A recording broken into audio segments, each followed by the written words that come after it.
Case അപ്പോൾ എല്ലാവർക്കും വളരെ പുതിയൊരു വീഡിയോയിലേക്ക് സ്വാഗതം. അപ്പോൾ ഇന്ന് നമ്മൾ വീഡിയോ എന്ന് പറയുന്നത് ഇപ്പം സ്കൂട്ടികളുണ്ടല്ലോ, സ്കൂട്ടികൾ എങ്ങനെ കൊണ്ടു നടക്കാം, കറക്റ്റായിട്ട് എങ്ങനെ സർവീസ് ചെയ്യാം, അതുപോലെ തന്നെ ഈ മൈലേജും കാര്യങ്ങളും മൈലേജും പെർഫോമൻസൊക്കെ കുറയാതെ തന്നെ നമുക്ക് എങ്ങനെ വണ്ടി കൊണ്ടു നടക്കാം, പക്ക എന്താണ് ഷോറൂം കണ്ടീഷനിൽ എങ്ങനെ വണ്ടി കൊണ്ടു നടക്കാം എന്നുള്ളൊരു കാര്യങ്ങളെ പറ്റിയാണ് ഇന്നത്തെ നമ്മളെ വീഡിയോ. അപ്പോൾ ഒരുപാട് പേർക്ക് കുറേ തെറ്റിദ്ധാരണകളും അതുപോലെ തന്നെ ഒരുപാട് കാര്യങ്ങൾ അറിഞ്ഞുകൂടാതെ ഉണ്ട് നമ്മളെ സ്കൂട്ടീനെ സംബന്ധിച്ച്.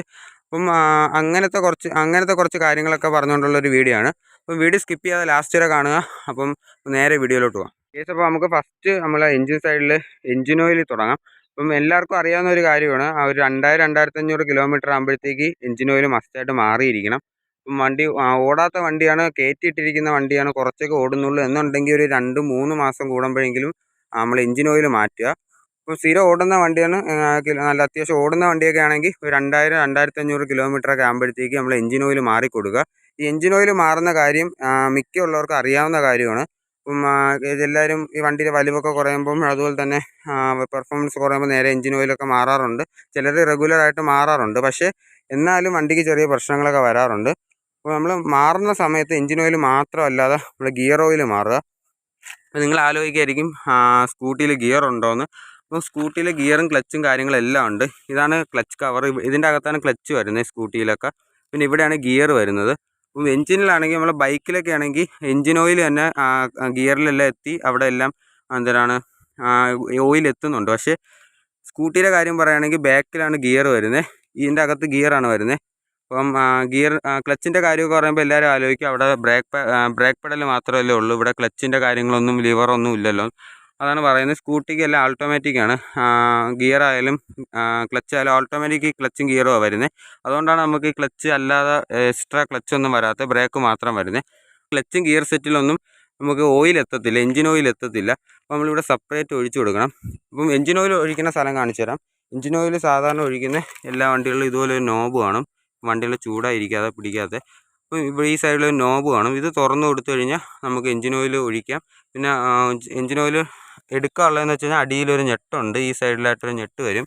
അപ്പം ആ ഞെട്ട് അഴിച്ചു കഴിഞ്ഞാൽ നമുക്ക് എൻജിൻ ഓയിൽ ഇതിൽ നിന്ന് ഊറ്റിയെടുത്തതിന് ശേഷം അത് അടച്ച് ഇവിടെ നിന്ന് ഈ ക്യാപ്പ് തുറന്നിട്ട് അതിൻ്റെ അകത്താണ് എൻജിൻ ഓയിൽ ഒഴിക്കുന്നത്.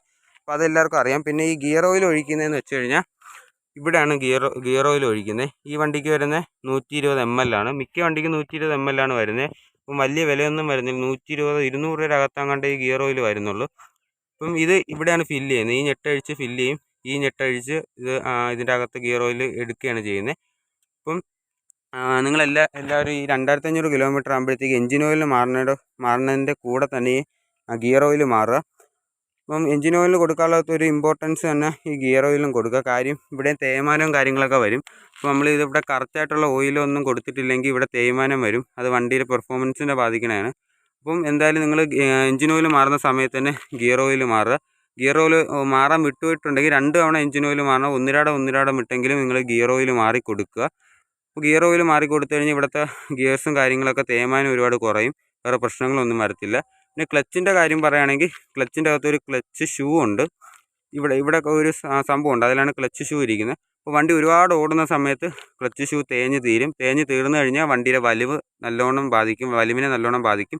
അപ്പോൾ നിങ്ങൾ ഈ ഇടയ്ക്കിടയ്ക്ക് ഈ സർവീസിനൊക്കെ കയറ്റുന്ന സമയത്ത് ക്ലച്ച് ഷൂ തീർന്നാന്നൊന്ന് നോക്കി കുറവാണെങ്കിൽ നിങ്ങൾ ക്ലച്ച് ഷൂ മാറ്റി കൊടുക്കുക.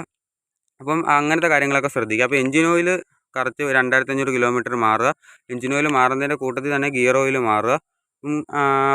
പിന്നെ അതുപോലെ തന്നെ ഈ ക്ലച്ച് ഷൂ എല്ലാ സർവീസിനും കയറ്റുമ്പം തേഞ്ഞ് തീർന്നൊന്ന് ചെക്ക് ചെയ്യുക. അപ്പോൾ ഇതാണ് ഈ ഏരിയയിൽ പറയാനുള്ളത്. പിന്നെ ഉള്ളതെന്ന് വെച്ച് കഴിഞ്ഞാൽ വണ്ടിയുടെ എയർ ചെക്ക് ചെയ്യുക. നമ്മളെ വണ്ടിയുടെ എയർ ഓടുന്ന വണ്ടി, അത്യാവശ്യം ഡെയിലി ഓടുന്ന വണ്ടിയാണെങ്കിൽ അല്ലെങ്കിൽ നിങ്ങൾ എയർ ഒന്ന് ചെക്ക് ചെയ്യുക. പിന്നെയുള്ള ബ്രേക്ക് പാഡ്.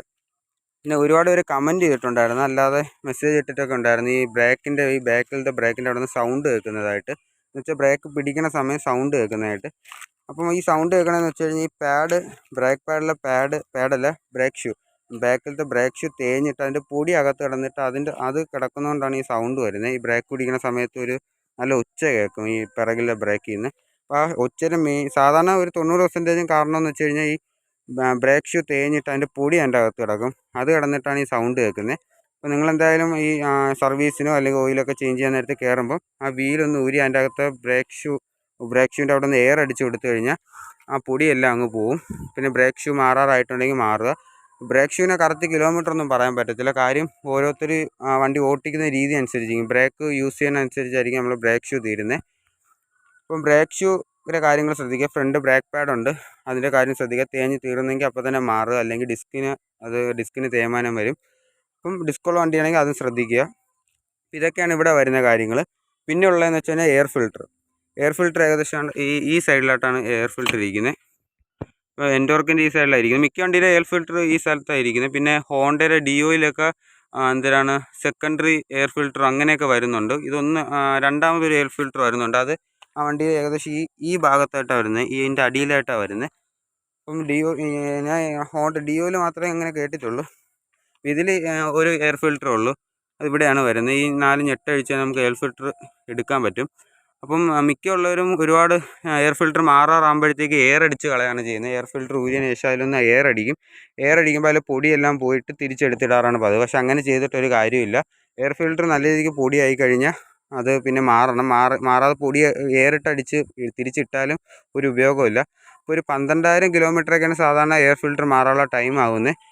എയർ ഫിൽറ്ററിൻ്റെ അടപ്പിലോ അല്ലെങ്കിൽ അത് അഴിക്കുമ്പോൾ തന്നെ അതിൽ എഴുതിയിട്ടുണ്ട് എയർ ഫിൽറ്റർ മാറാനുള്ളൊരു കിലോമീറ്റർ എത്രയാണ്. 12,000 കിലോമീറ്റർ കൂടുമ്പോഴാണ് എയർ ഫിൽറ്റർ മാറാറുള്ളത്.